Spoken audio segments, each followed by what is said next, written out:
Il gruppo consiliare del Partito Democratico ha riscontrato irregolarità e violazioni nel rendiconto economico e finanziario relativo all'anno 2024 approvato lo scorso 28 aprile dall'amministrazione Armelao. Per questo motivo ha presentato una segnalazione alla Corte dei Conti, sezione regionale di controllo per il Veneto e alla Procura della Repubblica presso il Tribunale di Venezia. Secondo quanto dichiarato dal gruppo, le criticità riguardano diverse anomalie nella gestione contabile e finanziaria dell'ente.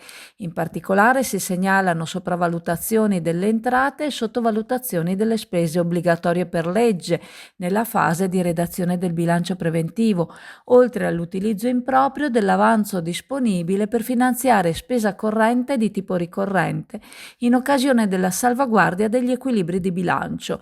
Viene inoltre evidenziato il disequilibrio del piano economico-finanziario 2022-2025 relativo al servizio di raccolta e gestione dei rifiuti urbani, la mancata contabilizzazione di spese derivanti da debiti fuori bilancio e l'assenza di riconciliazione tra debiti e crediti con le società partecipate, con particolare riferimento ad ACTV SpA. A ciò si aggiunge una gestione ritenuta inadeguata dell'operazione di riaccertamento ordinario dei residui.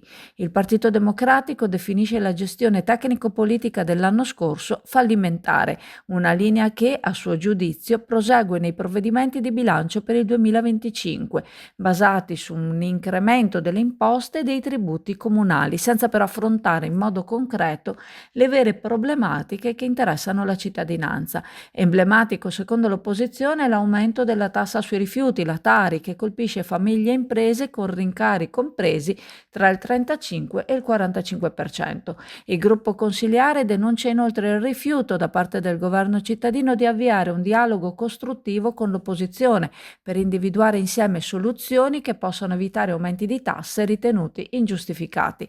Infine, il Partito Democratico auspica che il sindaco e la giunta possano tornare sui propri passi, dimostrando un sussulto di responsabilità nell'interesse collettivo della città.